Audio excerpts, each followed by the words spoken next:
तो अकाउंट्स की पहली वीडियो ऑफ सेशन 22 एंड 23 के लिए हमारी पहली वीडियो आ रही है, जिसमें हम बेसिक अकाउंटिंग टर्म्स पढ़ने जा रहे हैं। बेसिक अकाउंटिंग टर्म्स में बहुत सारे टर्म्स आते हैं, बट पहला टर्म हमारा है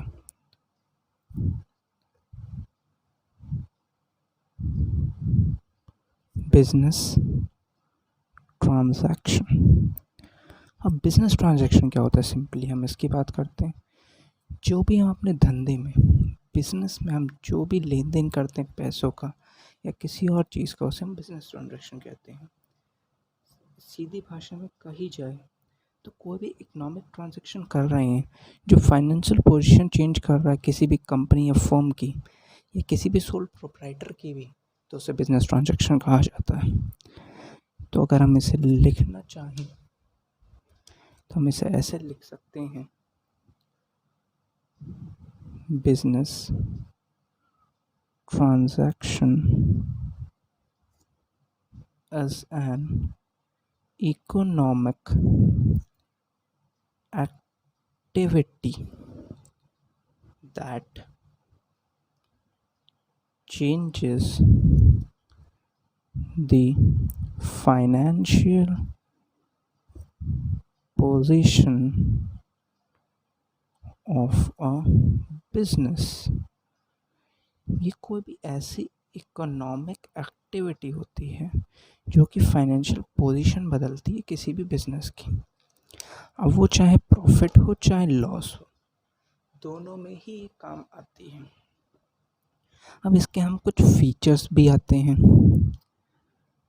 तो इसके फीचर्स के बारे में भी बात कर लेते हैं। तो फीचर्स इसमें ज़्यादा तो नहीं है, तो इसके फीचर्स में एक आता है इकोनॉमिक एक्टिविटी,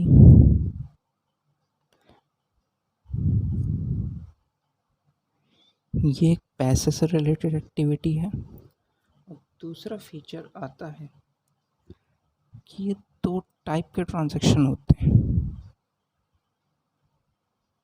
अब ये कैसे, एक होता है इंटरनल, जो कि किसी भी बिजनेस फर्म या कंपनी के अंदर हो रहा है, और दूसरा होता है एक्सटर्नल, जो भी किसी सेकंड पर्सन या सेकंड कंपनी के साथ हम करते हैं, उसे हम एक्सटर्नल ट्रांजैक्शन कहते हैं। अब एक और इसमें चीज़ आती है कि फाइनेंशियल पोजीशन को चेंज करने वाला होना चाहिए। अगर आपने मान लो कोई ट्रांजैक्शन किया जिसमें पैसों का लेन देन नहीं है, जिससे फाइनेंशियल पोजीशन चेंज नहीं हुई, तो उसे हम बिजनेस ट्रांजैक्शन के अंदर नहीं लिया जाएगा। उसे हम बेसिकली बुक्स ऑफ अकाउंट्स में ही नोटिस नहीं करेंगे। अब बुक्स ऑफ अकाउंट्स आप लोग के लिए बिल्कुल न्यू टर्म है, बट जैसे जैसे आप आगे बढ़ेंगे अपनी क्लास 11th में, आप उसके बारे में बहुत कुछ जानते रहेंगे। और last and the foremost thing, it should be in monetary terms, हमेशा पैसों की टर्म्स में होना चाहिए, जैसे रुपीस, डॉलर एट्सेट्रा। ठीक है, तो हमेशा पैसों की टर्म्स में होना चाहिए। इसको हम बेसिकली बिजनेस ट्रांजैक्शन कहते हैं। अब इसी में एक और चीज़ आती है जो कि होता है अगला टाइप का अकाउंटिंग टर्म, जिसे हम कहते हैं इवेंट। अब इवेंट क्या होता है, किसी भी चीज़ को अगर हम रिकॉर्ड करते हैं, किसी भी बिजनेस ट्रांजैक्शन को अगर रिकॉर्ड किया जाता है, उसे इवेंट कहा जाता है बेसिकली। अब उसे हम लिखते कैसे हैं, द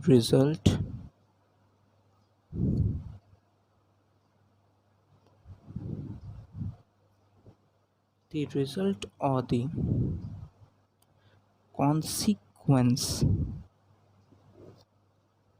of a transaction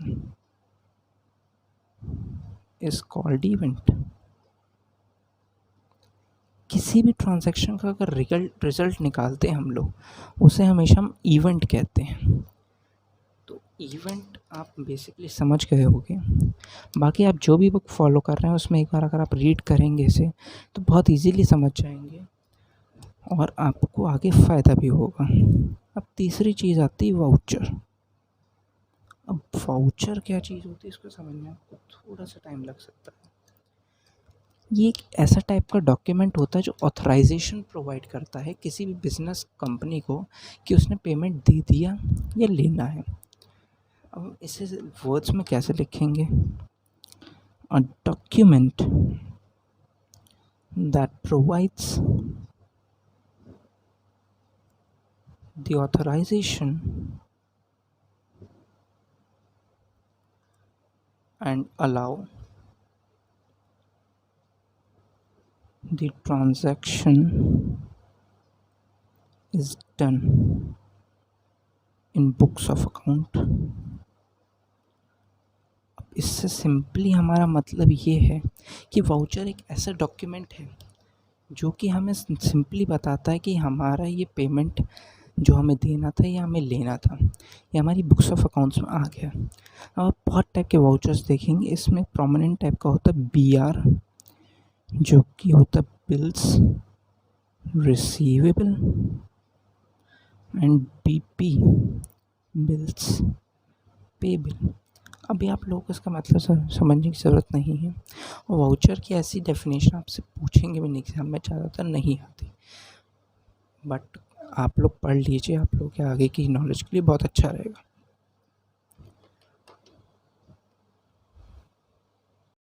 तो अब हम अगले टाइप का बिजनेस ट्रांजैक्शन देखेंगे जिसका नाम है ट्रेड रिसीवेबल। अब ये ट्रेड रिसीवेबल क्या होता है? कोई भी पैसा जो हमें किसी से लेना है बट अभी हमने सामान बेचा है और उधार पे बेचा है, हमें उससे पैसा वापस लेना है कभी, बट अभी नहीं लेना है, कुछ टाइम बाद लेना है, तो उसे हम ट्रेड रिसीवेबल में डालते हैं। इसके मेनली दो टाइप्स होते हैं। पहला होता है डेटर्स, इसे डेटर्स बोलते हैं, डेप्टर्स नहीं बोलते हैं। बहुत सारे बच्चे इसमें कंफ्यूज हो जाते हैं कि डेटर्स है कि डेप्टर्स। डेटर वो पर्सन होता है जिसको आपने कोई सामान उधार पे बेचा है और उससे आपको कुछ टाइम बाद पैसे वापस लेने हैं, तो उसे आप डेटर बोलते हैं। अब इसकी डेफिनेशन हम लिख सकते हैं ऐसे, डेटर्स आर द पर्सन्स और फर्म। ये पर्सन और फर्म दोनों हो सकते हैं whom goods are sold on credit। ये कोई एक अकेला आदमी भी हो सकता है या पूरी एक कंपनी भी हो सकती है जिसे हमने सामान उधार पे दिया है। अब आपने मान लीजिए अपनी कंपनी से कोई सामान किसी को उधार पे दिया है, उसने आपसे वादा किया कि मैं 2 महीने बाद आपको लौटा दूंगा। आप 2 महीने बाद उसके पास पहुँचे बट उसने कहा सर मेरे पास तो पैसे नहीं है, या मैंने आपसे सामान लिया ही कब, आपने बिल नहीं दिया मुझे कुछ भी, या मैंने उसी समय पे कर दिया था, आप पे कोई सबूत नहीं, तो आप क्या करेंगे? तो उसके लिए एक क्लॉज बनता है जिसको हम कहते हैं BR, यानी कि बिल्स रिसीवेबल, जो मैंने अभी आपको थोड़ी देर पहले बताया था। तो बिल्स रिसीवेबल क्या होते हैं?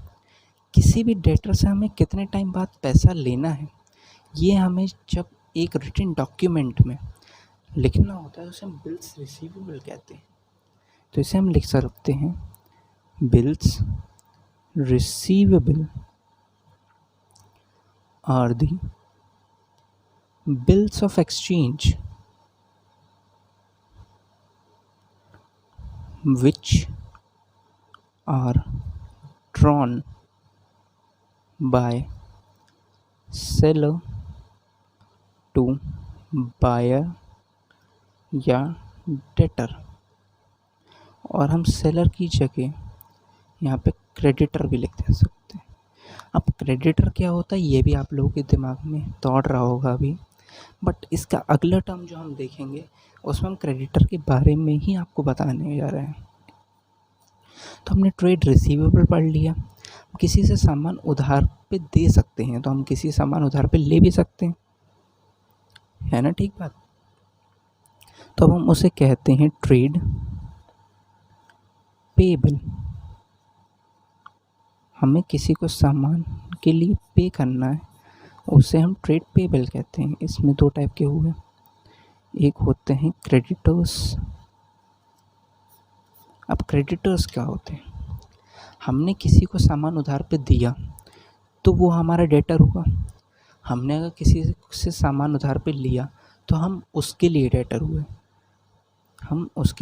हुए, बट वो हमारे लिए एक तरीके से क्रेडिटर है, क्योंकि उसने हमें कोई चीज़ क्रेडिट करी, हमें दी है, तो इसलिए वो हमारे लिए क्रेडिटर हुआ। तो इसकी डेफिनेशन होगी, creditors are the persons or the firm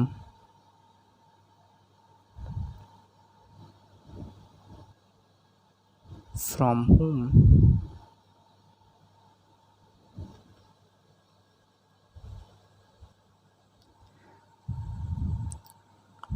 we get goods on credit। इसमें सिंपली लिखा हुआ वो कोई एक पर्सन भी हो सकता है, पूरी फर्म भी हो सकती है, जिससे हमने गुड्स खरीदे हैं उधार पे, तो we get goods on credit. तो बट अगर हम मुकर गए, हम भी तो एक इंसान हैं, हम अगर मुकर गए देने को, तो हमारे पास एक चीज़ आती है, वो हमें पेज बनाता है BR, बिल्स रिसीवेबल, कि उससे इतना पैसा रिसीव करना है। अब हमें बनाना पड़ेगा बिल्स पेबल, कि हमें इतना पैसा देना है। ये सब आपका एक अलग चैप्टर है, क्लास 11th में ही है, बिल्स ऑफ एक्सचेंज। उसमें आप ये पूरा टॉपिक बहुत डीपली पढ़ेंगे, तो आपको पूरे टॉपिक की क्लैरिटी हो जाएगी, debtors, bills receivable, creditors, bills payable, इन सब चीज़ों की। तो bills payable are the bills of exchange which are drawn by debtors to creditors। Debtor बना के देता है कि भाई साहब मुझे आपको इतना पैसा देना है, तो हम यहाँ पर डेटर की जगह क्या लिख सकते हैं, जो हमने यहाँ पे लिखा था, बायर्स, और क्रेडिटर्स की जगह सेलर्स। बट अब आप बायर्स और सेलर्स नाम छोड़ दीजिए, अब आप एक अकाउंट्स के बच्चे हैं, एक कॉमर्स के बच्चे हैं, तो आप लोग प्लीज़ डेटर्स और क्रेडिटर्स ही यूज़ करें, और ये डेप्टर्स नहीं है, डेटर्स ही है। बहुत लोग कंफ्यूज होते हैं, इसलिए मैं बार बार एम्फेसिस कर रहा हूँ इस चीज़ पे। अब अगली चीज़ आती है जो आप लोगों ने बचपन से सुनी हुई है, जो कि है परचेजेस। कोई भी सामान आपने खरीदा उसे परचेज कहते हैं। तो हम इसको कैसे लिखेंगे, the goods that are bought to be sold again. जो फिर से बेचने के लिए हमने कोई सामान खरीदा है उसे हम परचेज कहते हैं। और इसी में एक उल्टा टॉपिक आता है जो कि होता है परचेज रिटर्न। अब मान लो कोई सामान आपके पास गलत क्वालिटी का आ गया, या वो नहीं आया जो आपने मंगाया था, या और कोई प्रॉब्लम आ गई, तो उसे परचेज रिटर्न कहते हैं। हमने सामान खरीद तो लिया बट उस बंदे को वापस कर दिया, तो उसे परचेज रिटर्न कहते हैं। तो परचेज रिटर्न होता है the goods sent back to the supplier. जो कि गुड्स हमने सप्लायर को वापस कर दिए, उससे हम परचेज रिटर्न कहते हैं। तो बेसिकली हमारा परचेज और परचेज रिटर्न तक हो गया। अब आगे हम देखेंगे सेल्स एंड सेल्स रिटर्न और उसके आगे के टॉपिक्स। तो अब हमारा टॉपिक आता है जो कि मेनली है सेल्स।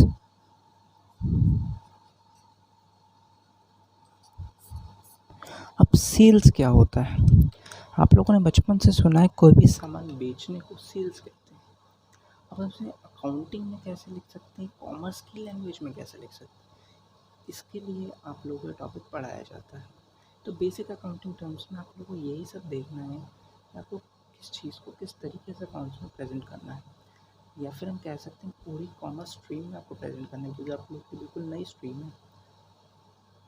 तो इसको हम लिख सकते हैं the act of transferring ownership of goods and services to somebody else for a price। अब आपने ओनरशिप दे दी किसी भी गुड या सर्विस की किसी दूसरे बंदे को एक प्राइस के लिए, आपने उससे वो प्राइस लिया और उसे ओनरशिप दे दी। अब इसमें भी इनवर्स वाला आता है जो कि होता है सेल्स रिटर्न। अब सेल्स रिटर्न क्या होता है? अगर आपने कोई सामान खरीदा और आपके पास गलत आ गया तो आपने वापस कर दिया। तो अगर आपने कोई सामान बेचा और वो गलत निकला तो सामने वाला पर्सन भी वापस करेगा, तो उसे हम सेल्स रिटर्न कहते हैं basically. The goods sold are returned by the buyer। अब आप लोग सोच रहे हो यहाँ पे बायर क्यों लिखा? क्योंकि बायर के लिए तो हमने डेटर वर्ड यूज़ किया था, बट हमें यहाँ पे स्पेसिफाई नहीं है कि क्रेडिट सेल है कि नहीं है, उधार पे हमने सामान बेचा है कि नहीं है।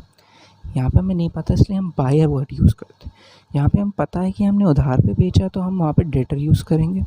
यहाँ पे नहीं पता है, कोई इन्फॉर्मेशन नहीं है, तो बायर यूज़ करें। अब एक बहुत बड़ा अकाउंटिंग टर्म आप लोगों को सिखाने जा रहा हूँ जिसका नाम है एसेट। पूरी अकाउंट्स में आपको ये वाला टर्म हर जगह देखने मिल जाएगा। अब एसेट्स क्या होता है? Assets are the valuable resources owned by the business।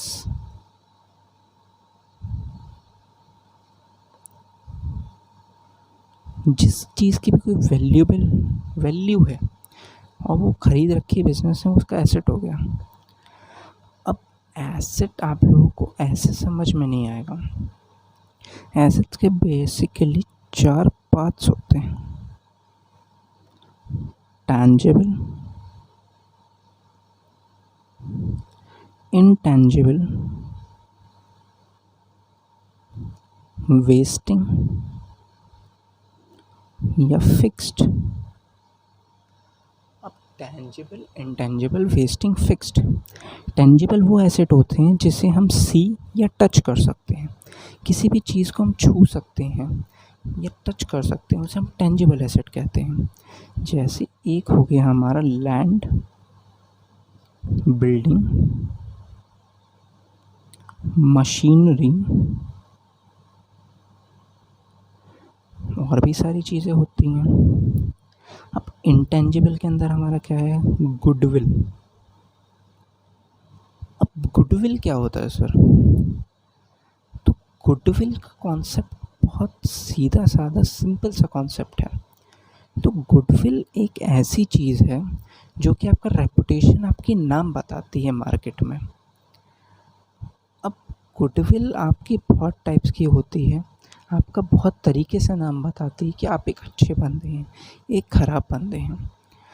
आप लोगों को इंटरनेशनली एक नाम पता है। चलिए हम कार कंपनी की बात करते हैं, टोयोटा। टोयोटा की गुडविल बहुत बढ़िया बनी हुई कि उसके इंजन्स बहुत अच्छे होते हैं, तो ये उनका नाम है। उनके इंजन्स के लिए लोग उनकी कार्स बहुत ज़्यादा ख़रीदते हैं कि 5-6 लाख किलोमीटर तक इंजन चल जाते हैं विथ मिनिमल सर्विस कॉस्ट। तो इस चीज़ को हम गुडविल कहते हैं, जो उनका अच्छा नाम लगा हुआ होता है मार्केट में, उसे गुडविल कहते हैं। अब कॉपीराइट, अब आप सब लोग यूट्यूब चलाते हैं, यूट्यूब पे ये वीडियो देख रहे हैं, तो आप लोग कॉपीराइट के बारे में पता, अगर आपने किसी का कंटेंट चुराया या ये चीज़ जो भी मैं बना रहा हूँ ये मेरे तक सीमित रहेगी, मेरे अलावा कोई और यूज़ नहीं कर सकता, उसे कॉपीराइट कहते हैं। अब वेस्टिंग एसेट क्या होता है? अब मान लीजिए आपके पास कोई गोल्ड माइन है, आपने उस गोल्ड माइन में से गोल्ड एक्सट्रैक्ट कर लिया, गोल्ड सारा निकाल लिया, अब वो गोल्ड माइन तो बेकार हो गई ना, तो वो होता है वेस्टिंग एसेट। गोल्ड आपके लिए एक एसेट बना, गोल्ड आपको फ़ायदा देगा, अब उस गोल्ड माइन की आपकी कोई ज़रूरत नहीं, गोल्ड माइन तो बेकार हो गई आपके लिए। अब इसके अंदर एक बहुत बड़ी चीज़ आती है जिसको हम कहते हैं, ये फिक्स्ड नहीं, फिक्शनल एसेट, फिक्टिशियस एसेट्स होते हैं। अब फिक्टिशियस एसेट्स क्या होते हैं? फिक्टिशियस एसेट्स वो होते हैं जो हम लोग समझते हैं कि ये एसेट है, बट बेसिकली हम बता नहीं सकते एसेट है कि नहीं। जैसे एडवर्टीज़मेंट, किसी भी चीज़ का हम एडवर्टीज़मेंट करते हैं तो हमें नहीं पता कि जो भी बायर आ रहा है वो उस एडवर्टीज़मेंट को देख के आ रहा है कि नहीं आ रहा। हम सिर्फ एक चीज़ मानते हैं कि हमारा एसेट है एडवर्टीज़मेंट, इसलिए हम उसे करते हैं। अब ये जो टेंजिबल और इंटेंजिबल है, ये आपके आते हैं करंट एसेट्स के अंदर, नॉन करंट एसेट्स के अंदर। नॉन करंट एसेट्स वो एसेट होते हैं जो कि मोर देन 1 ईयर के लिए आपके पास होते हैं, और उसी में एक और ब्रांच आती है करंट एसेट्स की। करंट एसेट्स आपके वो एसेट्स होते हैं जो आपके पास लेस देन 1 ईयर के लिए होते हैं। ये क्या हो सकता है? आपने कोई बैंक लोन लिया है, तो सर ये एसेट कहाँ से हुआ? ये हमें चुकाना पड़ेगा, तो ये इसमें नहीं आएगा। ये आपका अगला टॉपिक आएगा लायबिलिटी का, जिसमें हम ये पढ़ेंगे। तो हमारे करंट एसेट में सर क्या आएगा? कैश एट बैंक, और क्या आएगा सर? कैश एट बैंक आ सकता है, डेटर्स आ सकते हैं, ये भी तो हमारे एक एसेट हैं डेटर्स, यानी 1 साल के अंदर तो पैसा देंगे, कितना लंबा ही हमसे पैसे उधार पे ले लेंगे, ठीक है ना। और नॉन करंट एसेट्स के आपके पास एग्जांपल्स हैं ये सारे, तो ये सारे हमारे नॉन करंट एसेट्स के एग्जांपल हुए।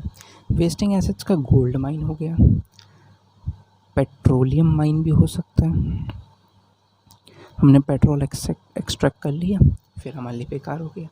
फिक्टिशियस एसेट्स के लिए एडवर्टीज़मेंट हो गया। तो आज की वीडियो के लिए इतना ही रखते हैं। हमारी फर्स्ट वीडियो थी ये अकाउंट्स की फॉर 22 एंड 23 बैच, तो ये आप लोग को होपफुली पसंद आई होगी। अगर कोई भी आप लोगों के सजेशन या डाउट हैं तो कमेंट सेक्शन में आप छोड़ सकते हैं। See you, thank you, good bye, see you in the next session.